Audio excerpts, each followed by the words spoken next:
All right, let's get started. Welcome everybody to a COVID-19 coffee chat on homeless mortality and the impact of COVID-19. This is a webinar put on by the National Healthcare for the Homeless Council, and we're so glad you're joining us here today. Before we get started, I want to acknowledge a few things. One, that you might not recognize my name from the description because I am a substitute moderator. My colleague Catherine, who was the planned moderator, is out sick with COVID-19. She gave me permission to share that with you all. So we are sending her best wishes for a speedy recovery and sending her a lot of gratitude for organizing this and putting this together. And Catherine, I hope I can do you just all your hard work justice as a substitute here. Another note, just that right now is kind of a tough time. We are somewhere in between a recent insurrection at our nation's capital and the beginning of a new administration. There's a lot of fear and worry and darkness. We're also closing in on a year being in the midst of a very deadly and unprecedented pandemic. So it's a wild time. I hope everyone is taking care of themselves. We are talking about a topic today that in itself is also dark, homeless mortality, but from my perspective at least, the fact that there are people here today doing this work, interested in this, learning about this, sharing this information, it's this type of conversation that makes it so we don't have to be talking about homeless mortality in the future, because it inches us closer to achieving human rights for all people so that we don't have our neighbors dying on the streets. So light in the darkness, in summary, what I'm trying to point out here. So I'm Regina, Health Policy Manager at the Council. I'll be moderating today.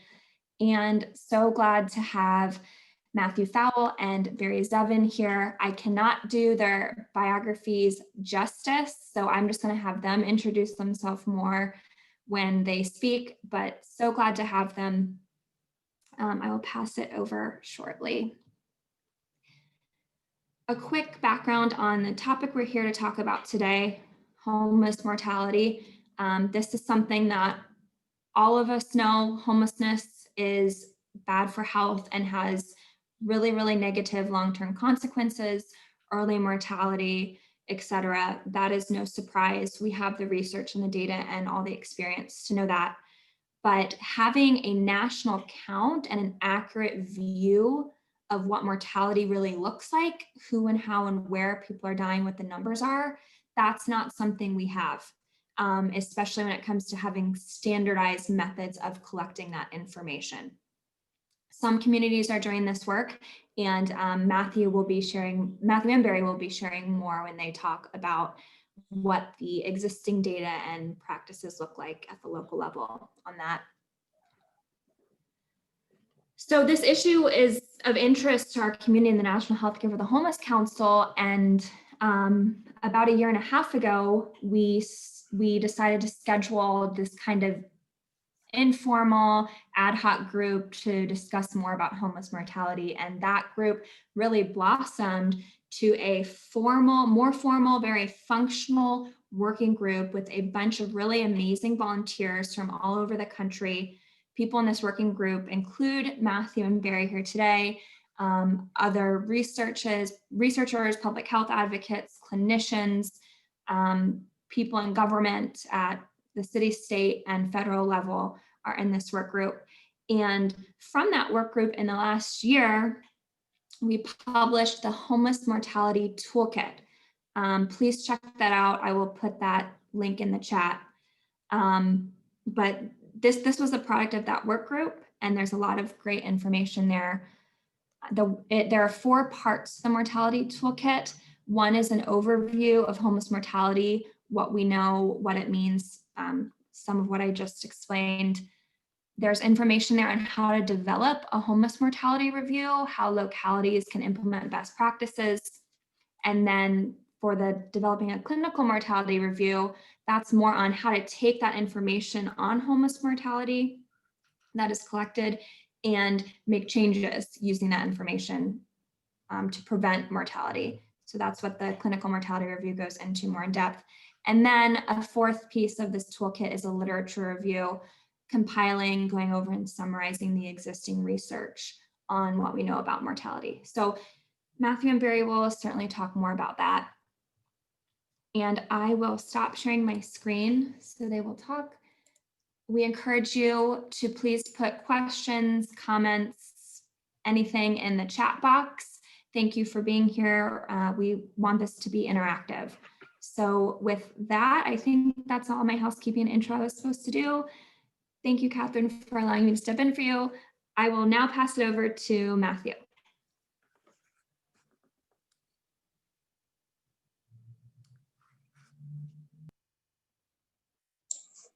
Thanks so much, Regina, and thanks so much for stepping in on such short notice.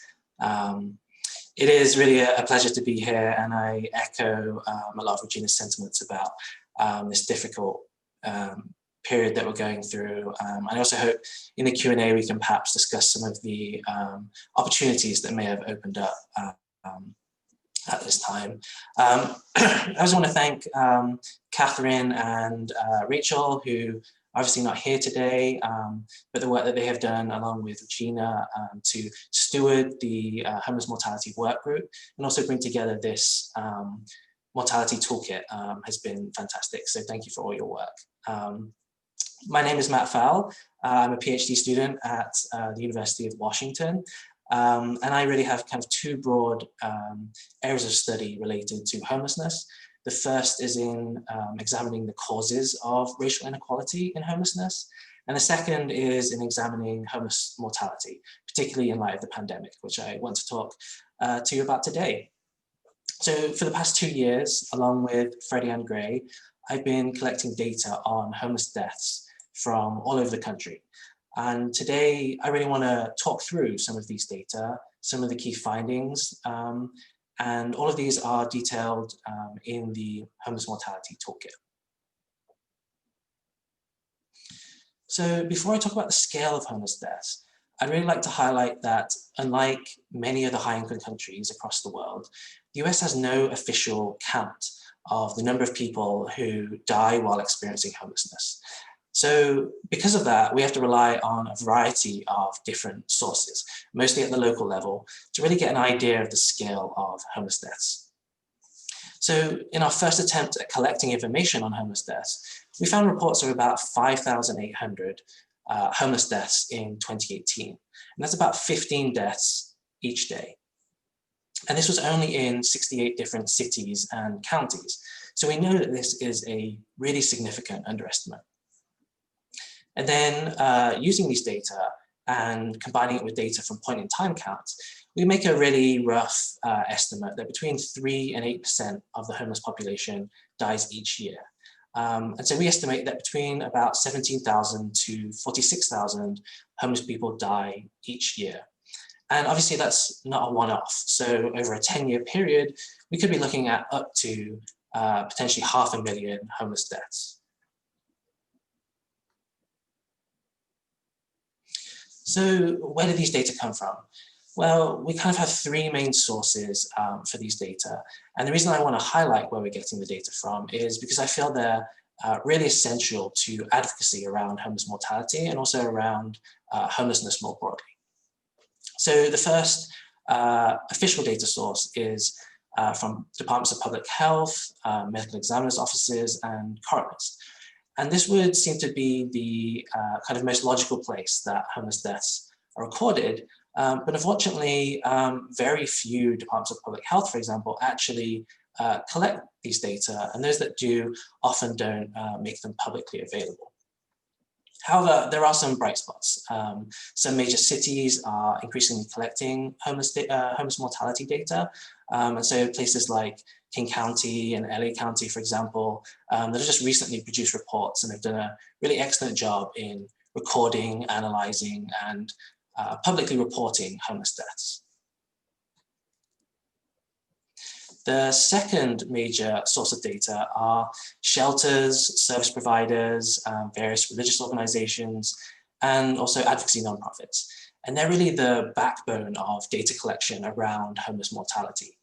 So along with local advocates, they keep unofficial counts throughout the year of homeless people who die in their community, and then commemorate their lives on Homeless Persons Memorial Day, which is on December 21st.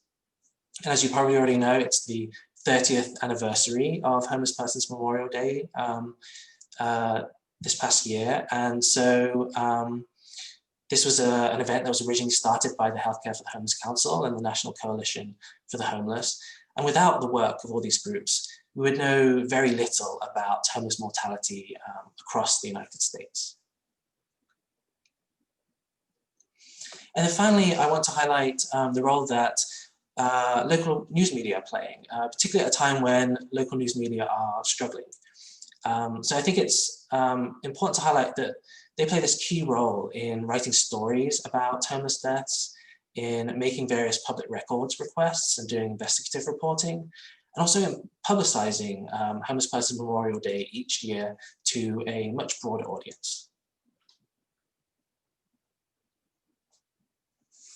So this is just a map that we've produced to visualize some of the homeless deaths that occurred in the most recent year that we have data for, which is 2018. And so the larger the circles, the higher the number of deaths. It's not perfectly in proportion, so kind of those cities and counties that have more than 500 deaths are kind of similar above, I guess, above 500 are fairly similar in size. But as you can see, there are kind of large circles on the coasts here where homelessness is higher, and we know homeless deaths are also higher. So places like California, New York, and the Pacific Northwest have generally the largest number of homeless deaths. But one of the troubling things that we're finding is that homeless deaths are occurring all over the country, even in small cities. So we found, for example, 24 homeless deaths in 2018 in Missoula, Montana, 33 in Bowling Green, Kentucky, 18 in Greenville, Carolina, and 45 in Middletown, Connecticut. So the most troubling part of this is that we've really only uncovered a fraction of homeless deaths nationwide. And across the next few years, we hope to populate this graph more and really try and understand the true scope of homeless deaths in every state. So another source of data that we talked about in the mortality toolkit was homeless death reports. And so some cities and counties, mostly those with large homeless populations, conduct these annual or biannual reviews of homeless deaths. And they really provide a more detailed set of information on the demography of homeless mortality. So we analyzed about 14 of these reports across mostly major US cities and counties to get an idea of some of the key trends. And all of these are listed in the mortality toolkit. So in terms of gender, we find that about 3 in 4 deaths occur among men. And that broadly reflects the homeless population too. Unfortunately, we don't have any data for those who are gender non-conforming or transgender. In terms of race, we find that the majority of deaths are among white people, though people of color are overrepresented compared to their representation in the general population. So we find that, for example, in Philadelphia, 38% of homeless deaths are among Black people, and then in Santa Clara County, 31% of homeless deaths are among Latinx people. And then lastly, age. So we find that the average age of death is between 43 and 54. And just to put this in context for you, the average life expectancy of the general population in the US is about 78.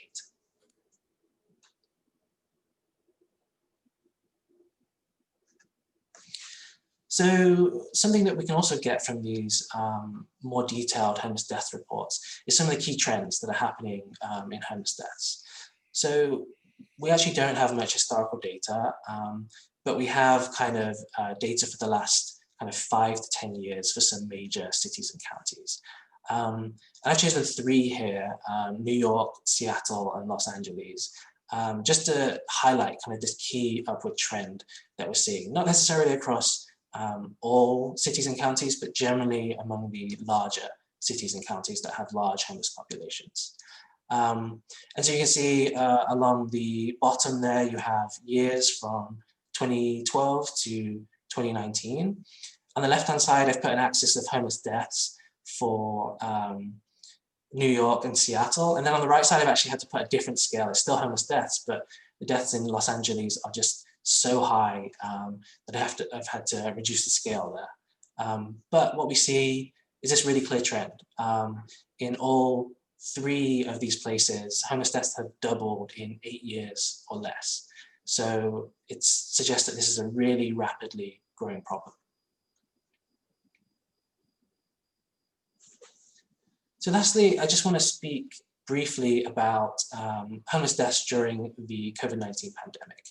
And at a national level, we really don't know a huge amount on how many homeless people are dying because of COVID-19. So far, we've collected about 256 confirmed COVID-19 homeless deaths across about 18 cities and counties. And there are 4 places that really make up most of these deaths. That's New York, Los Angeles, Washington, DC, and Seattle, King County. We know this is an underestimate, but it's proven really difficult to get accurate data. The other thing is there are likely many more deaths that are not necessarily attributable to COVID-19, but that wouldn't have occurred if the pandemic had not happened. So we have a number of excess deaths that we're likely to find in due course. This could be due to healthcare and social service disruptions. This is an area that I think we know we may be finding significantly more deaths because of disruptions to services than because of COVID-19 itself. And we have some kind of early information that may be kind of suggestive of these excess deaths. So in Orange County, a recent report found that they had 330 homeless deaths in 2020, which was a 65% increase from the last year. And then in Phoenix, Arizona, which I think does not have any homeless deaths data before 2020, in the first 9 months of the year found 518 homeless deaths. And to put that in perspective, that would be the 2nd highest of any city or county that we know about in the United States. So with that, I'd just like to say thanks so much for being here today, and I look forward to engaging with you and answering any questions afterwards. Thank you so much, Matthew. As you stop screen sharing, I'll just say thank you everyone for putting some questions in. We see them. What Barry does not answer in his presentation, we will be asking all these questions at the end, so please keep them coming. Barry, please take it away. Thank you very much.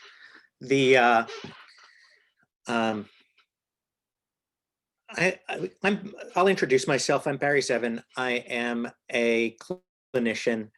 I've been doing healthcare for the homeless work in San Francisco since 1991. And I have been interested in homeless deaths as a clinician and healthcare leader in San Francisco, really with a non-academic goal of, are there things that we can do to improve our services that would reduce the number of deaths that we see?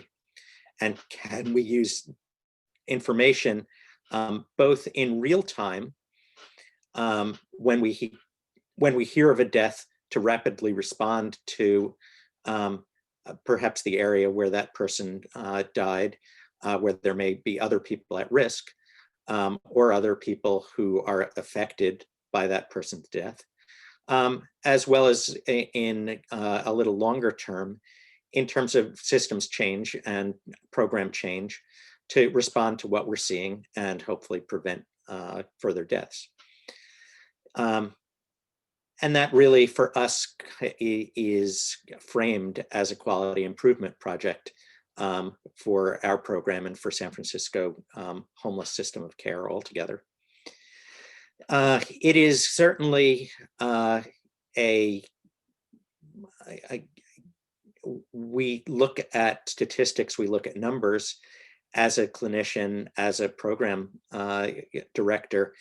These are also people we know. These are also people who we're taking care of every day. And it's very painful to see the number of these that do feel so avoidable. Clearly, the way to reduce homeless deaths, and probably the only realistic way to reduce homeless deaths, is to reduce homelessness. And that is obviously a major goal for all of us. And it's incredible for me, having been working in this area for many years, to be thinking about how do we do that in how we have not been able to do that in the 30 years that I've been working in this area. And the number of deaths is stark. Just a few words about the politics of homelessness and the politics of homeless deaths. How many people are experiencing homelessness in San Francisco, in a state, in the country, is an incredibly political number. It's not captured by point in time counts. It's not well captured by health systems tracking numbers of people experiencing homelessness. It's not very well captured, and ultimately it's not captured in the numbers that we look at here. What do we mean by homeless?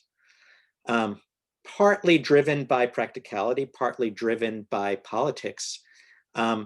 For our look at homeless mortality in San Francisco, we have a rather strict definition of what is homeless and what deaths are we looking at. And we are particularly working with with information from our medical examiner. And not every death by any means is a medical examiner case. And the ability to look at non-medical examiner cases is really hard. So our data get skewed and confused in many ways. And this is really a challenging area to be working in. Let me just shift the topic to COVID momentarily. If COVID affects in different regions of the country, in different communities, in different cities or regions, has been really different. San Francisco is deeply affected by COVID, but we've had a relatively low number of cases and a thankfully low number of deaths compared to number of cases. Our homeless community in San Francisco probably has about the same rate of COVID as the overall rate for the city and county. And although that's been hard to get at, how do we know which cases are people experiencing homelessness? We do have a pretty good idea of which people who have died in San Francisco have died of COVID, and which of those people were homeless. And we've got a remarkably low number in San Francisco. Literally since COVID started, we know of 2 people experiencing homelessness who have died of COVID. And that's maybe in proportion to the number of people infected with COVID and the number of people who have died in overall populations. Those are kind of data that still are developing. And we also know any day that could change. We could be like Los Angeles or like New York City and have another large outbreak in a congregate shelter, or outbreaks in other ways. Outside of the COVID deaths, I'll just, now I'm going to try and share my screen, which is going to be exciting to see if I can do that. Share desktop. Can somebody give me a thumbs up if they see that? We see this, Barry. Great. If you can zoom in a little bit, that might be helpful, but we can see it. How's that? Even better. Great. Great. So this is just looking at our, in this graph, cumulative homeless deaths by year. The blue is 2018, the red is 2019. If we went back in time, probably these would be similar numbers, and kind of very steady over the course of the months, and a kind of similar number. And then 2020, starting rather steadily pre-COVID and inflecting upward after COVID. And we are on track to have double the number of deaths using the same modality of counting in 2020 as we ever had in previous years. And those are not deaths of people dying of COVID.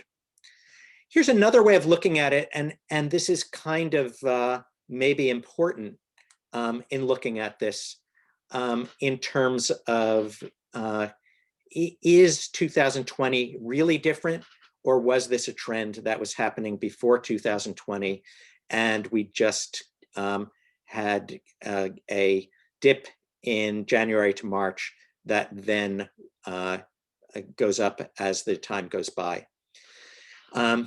What we know in terms of mortality in San Francisco as a whole is that we have a great increase in overdose mortality that tracks closely to the increase in use of fentanyl or exposure to fentanyl in populations of drug users in San Francisco. San Francisco's late to the fentanyl phenomenon.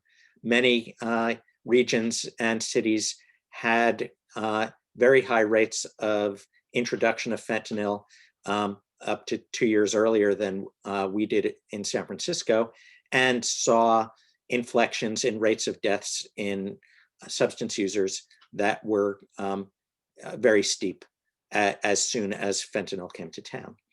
So it may be that in one way, our increase in deaths is not related to the phenomenon of disruption due to COVID, but due to a trend of increase in deaths related to fentanyl overdose. And we'll have a better view of that as we get into looking at the actual causes of death in 2020. On the other hand, an even more nuanced view perhaps is, yes, we had introduction of fentanyl in our community, and we're responding to that, maybe successfully, by the end of 2019, and then had a huge amount of disruption as COVID hit. And that disruption included disruption in drug markets, disruption in service providers, disruption in how people used and how people were able to respond to public health and harm reduction advice. And that the disruptions due to COVID really, in many ways, do account for our doubling in deaths. So I think that is, it certainly feels on the ground level like these disruptions are important. In San Francisco, like many places, we responded to COVID by decreasing congregate shelter, increasing the amount of people who were placed, in our case, in shelter-in-place hotels, tourist hotels and motels that were unused in a major tourist location like San Francisco as soon as shelter-in-place hit, and were empty, and had capacity to take people experiencing homelessness. And we've housed or placed approximately 2,000 people experiencing homelessness in tourist hotels and motels. There's a great deal of trepidation about doing this because it went against every grain of our harm reduction advice. Don't use alone. Don't use in places where people will not be able to reverse an overdose. All of this advice goes out the window when we place people in a room alone and tell them the best possible thing they can do to avoid getting COVID is to stay in it. And we have, so what have we seen? Most of our deaths have been outdoors. Most of the hospital deaths have started with people who were outdoors. We've had a number of deaths in hotels and motels and residences. And a relatively few, I think, proportionate number of deaths in the shelter-in-place hotels where we feared we'd have a real epidemic. And it seemed like at first we would have a real epidemic. I think we in San Francisco went into a emergency mode of trying to bring harm reduction and innovation to these shelter-in-place sites.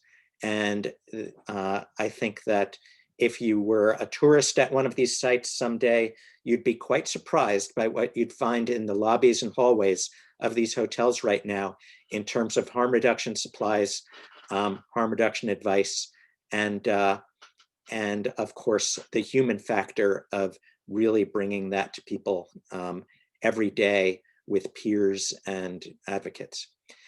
Our number of deaths in shelters has always been low and was continued low through this surge in deaths. And I think that is very important in terms of thinking about prevention of homeless mortality when people are in a place where there are eyes on them, where there are services, where there's support. The chances of having a death in that place, in our experience, and I think that I can generalize this to around the country, has been quite a bit lower in places where there is much higher proportions of sheltered people to unsheltered people around the country. Homeless deaths tend to be lower than here in California, where we have a high proportion of people who are unsheltered. So I'm going to stop sharing and say that just a couple of other thoughts about our deaths in COVID time. Across the country in non-homeless populations, deaths have gone up not only due to COVID, but to suicide, to other phenomenon related to isolation. People with chronic diseases who no longer have access to healthcare or choose to avoid healthcare. People who delay healthcare and then have a diagnosis that is advanced. Our number of deaths related to suicide in San Francisco among people experiencing homelessness has always been one of the things that has been low compared to housed populations, according to our medical examiner. And that's continued through COVID time. We have a low number of suicide deaths. We haven't looked at the numbers completely. I suspect that the numbers of violence-related deaths probably will remain the same from the indications I've seen, and the number of deaths related to overdose will have gone up. And how that's related to COVID and how to tease out those factors, I think, is one of our major challenges, because that's going to continue on after these COVID times. So I'm going to stop there and open it up to discussion and questions. Thank you very much. Thank you, Barry. The information you and Matthew shared is remarkable in the true sense of the word. There are some issues that came up in the chat I want to ask you both about. First, going back to Matthew, your presentation, I believe it was Ellen in the chat who commented that your point about how Black folks are disproportionately represented in the homeless population, but the mortality data shows that it is white folks who are experiencing more of the deaths. I want to make sure I'm saying that right, but also can you comment on that and why is that? Yeah, sure. I think that's a higher homeless mortality rate for white people is a consistent finding across a number of different studies and a number of different cities and counties too. I think one of the reasons that this happens is, I think, related to the kind of pathways into homelessness by different racial groups or across different racial groups. So generally speaking, white people tend to fall kind of further and deeper from their kind of place in the, say, income or wealth distribution than Black people do, for example. So homelessness may be more likely to be associated with things like addiction, with more severe mental illness. Whereas Black people generally, lower income and on average, and don't fall as far or as deep. So their homelessness may be more likely due to kind of more structural reasons or associated less with kind of personal factors. So it could be an eviction, it could be a lost job.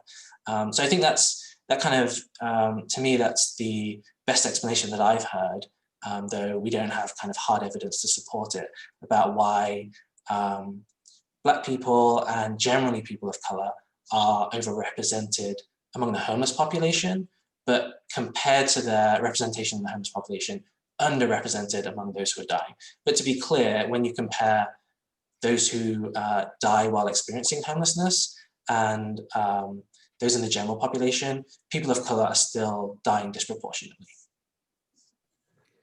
I'll just add to that our experience in San Francisco, where we've had a disastrous loss of our African-American population over the past 20 years. And a disastrous disproportion of African Americans among people experiencing homelessness over the past many years, is that our numbers do reflect a little bit of disproportion among people experiencing homelessness, weighted toward white. But that looks like this year may have really shrunk down to be proportionate, or maybe even disproportionate number of people of color. And we're really looking at our patterns of drug use, exposure to drugs and overdose in San Francisco as a whole, and in the homeless population. I think one of the things that has been really important to talk about has been the sort of hyper locality of patterns of drug use in places and in people experiencing homelessness. What happens in one part of town might be quite different than what happens in another part of town. And when a new and very dangerous drugs are introduced, they might not be introduced in a way that happens in an equal way. So in San Francisco, initially, our fentanyl users were primarily in a younger white cohort compared to our heroin users. Over the past year, we've seen a great uptake in using fentanyl by smoking off foil. And that seems to have been led by a younger population, possibly of many new initiators of opioid use who their first use is fentanyl. And in that population, that is at least proportionate, if not weighted toward our young African-American population. And that then translates ultimately into an increase in deaths in that population. So I think taking a really close look at, which we're trying to do, and is really hard in terms of patterns of drug use in that particular place, in areas where drug use leads or is a major factor in homeless deaths, may really push some of these numbers around in ways that would at least have a component of race to them in ways that are surprising, have been surprising to me. I think the key point, as Matthew said, is that in San Francisco and in many places, the huge disproportion of African-American and people of color in our homeless population is really disastrous and is very largely what drives many of the mortality and early aging and morbidity in the population. And we've got to have quite specific interventions to prevent that. Thanks, Barry. Thanks, Matthew. Another issue that came up from Lillian in the Q&A is about sheltered versus unsheltered deaths. And Barry, I know you did address this in your presentation, and you mentioned that you're seeing lower rates of mortality in sheltered groups. So Barry, I'll come back to you to see if you have anything to add to Lillian's point, but Matthew, is there anything you want to say on sheltered versus unsheltered and COVID? No, I think Barry would be the expert on that. And I haven't actually seen much in terms of kind of hard data. What I will say though is kind of related to that, I've been doing some research with low-income renters who have formerly experienced homelessness. And one of the things that I'm finding during the pandemic is this huge fear of entering the shelter now. It's no longer this kind of place of last resort for people, especially people with pre-existing conditions, people who are older.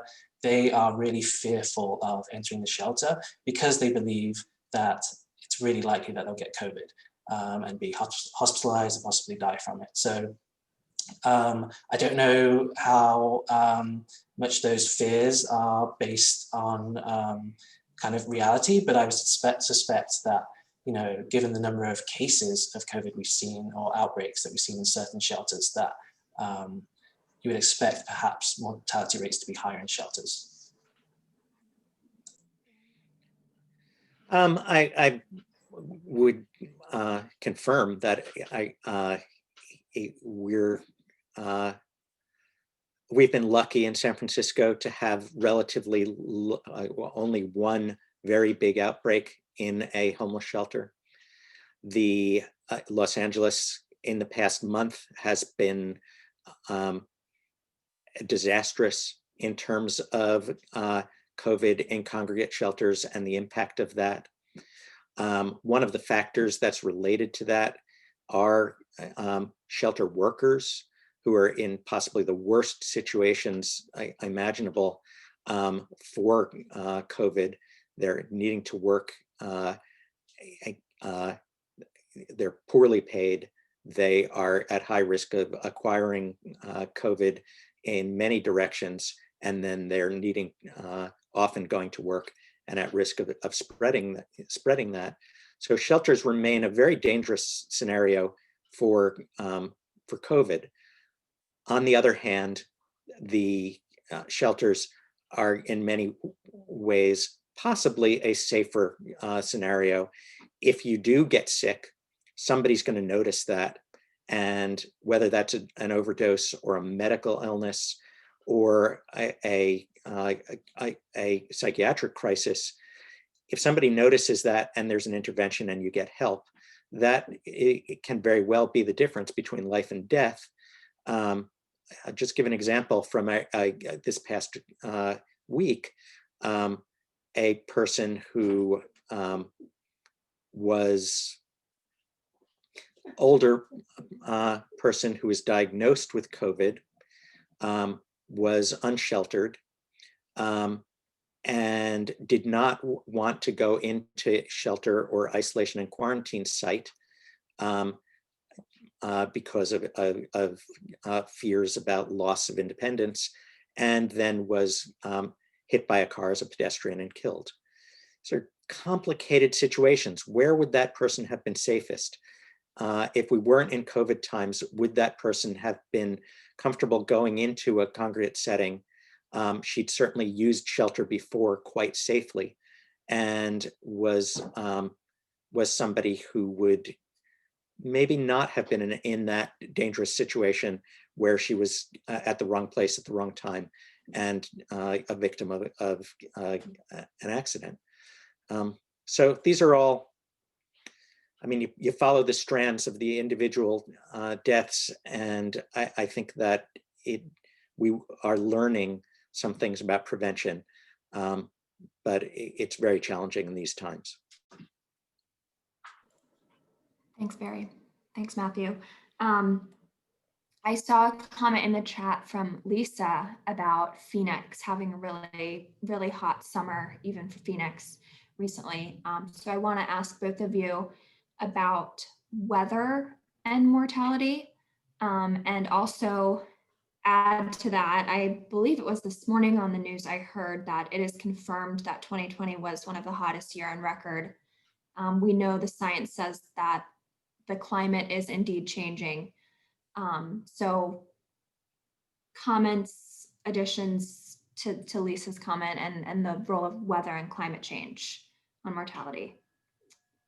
Barry, it looks like you're unmuted. I can start with you. Okay. If you have anything to add. We don't know for 2020. It's very interesting because the effect of heat on unsheltered people is, there's a lot of biology to this.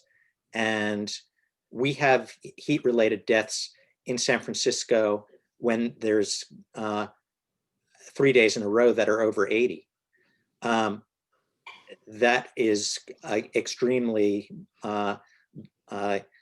cool, balmy weather for Phoenix in the summer. And everybody would laugh, but that really has to do with the biology of heat shock proteins and a bunch of enzymes that people adapt to hot weather or cold weather.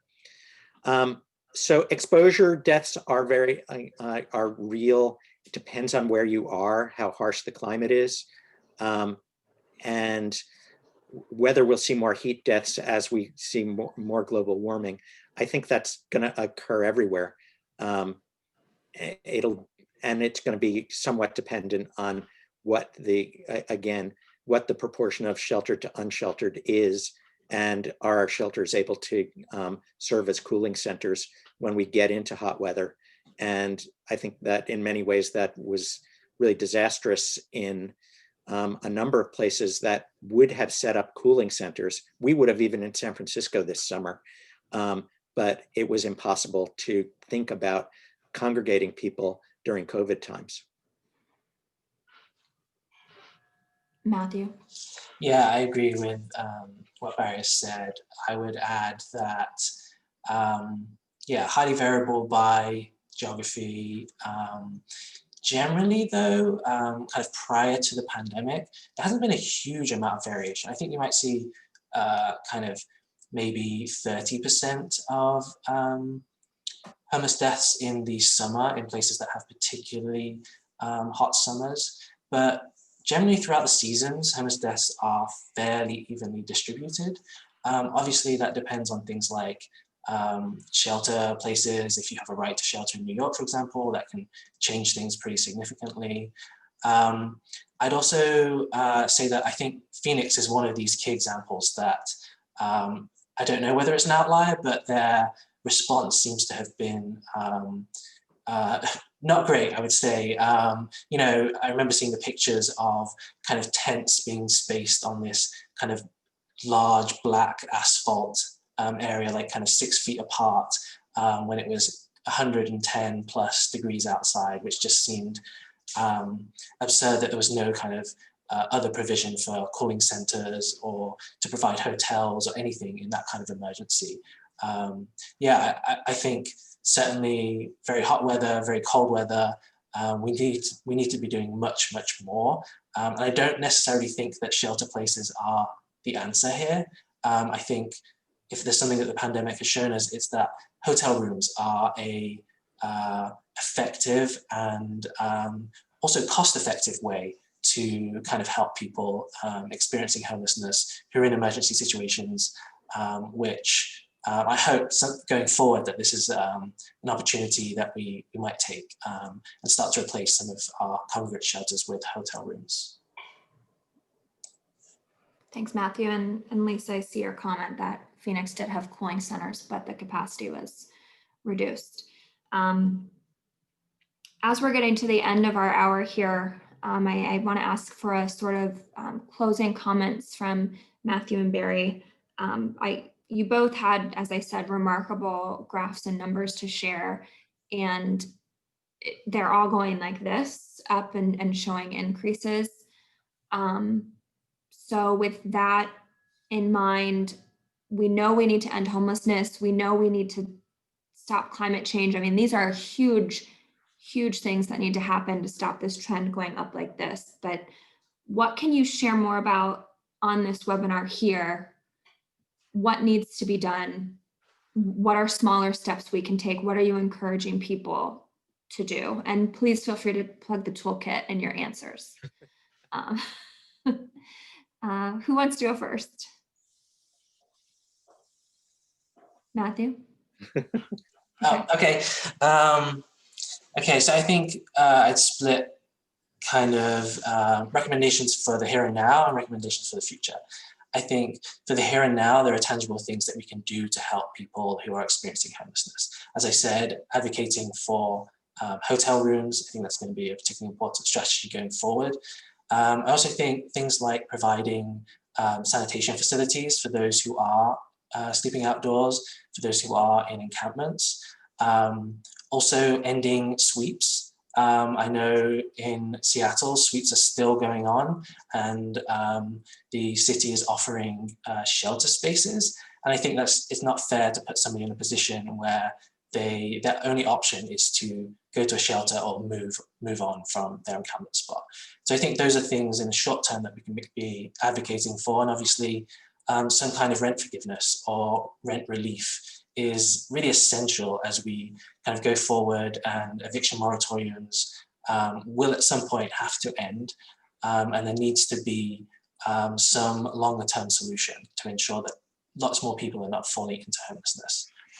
I think thinking kind of 5, 10 plus years in the future, I think there's a lot of work that needs to be done thinking more structurally. Homelessness is a choice. Homelessness is something that we create through our policy decisions or the lack of policy decisions. And there needs to be serious investment in in our social welfare system, in programs that help support people in times of need. I also think we have to tackle things like structural racism. I think we cannot end homeless deaths and homelessness without tackling structural racism. We know that more than half of people experiencing homelessness are people of color, and homelessness is kind of deeply intertwined with the way in which we think about homelessness, who becomes homeless, and I think without having kind of serious conversations about those things, we won't have a serious dent. We'll continue to kind of manage homelessness rather than try to end it. So those would be kind of the things that I would think about going forward. And I do think that this pandemic and what's happening kind of politically also open opportunities. I think there's some amazing advocacy work that's been going on. The Movement for Black Lives have some brilliant ideas around housing. And I think there's a lot of progressive action going on right now. So I do hope that we can support some of those movements, particularly those that are led by people of color, by women of color, who are doing a really excellent job. Well said, Matthew. So, well, that's hard to follow. Let me just change the scale a little bit, because I think what Matthew said is all really right on. These deaths have real impacts on each of us and on the staff we work with and everyone who is interacting with people experiencing homelessness. And it has a huge impact on people themselves. In San Francisco, it would be hard, if not impossible, if you were a person experiencing homelessness this year, to not have been impacted by somebody's death who you knew. And I think that really calls on us to support one another, to support ourselves in terms of the self-care that we do, in terms of how we care for our staff and how we care for the people we're working with who are absolutely at the front line. And I think that just a recognition of that, whether it's a Homeless Memorial Day or regular memorials, setting things up in places, I think the toolkit has all that in it too, which is really helpful for providers everywhere to be able to recognize that part of it and the impact of that part of it. And then I think I just would encourage people to really push for wherever they're working to be doing these kind of reviews and getting into the nitty-gritty, because all of this is very local.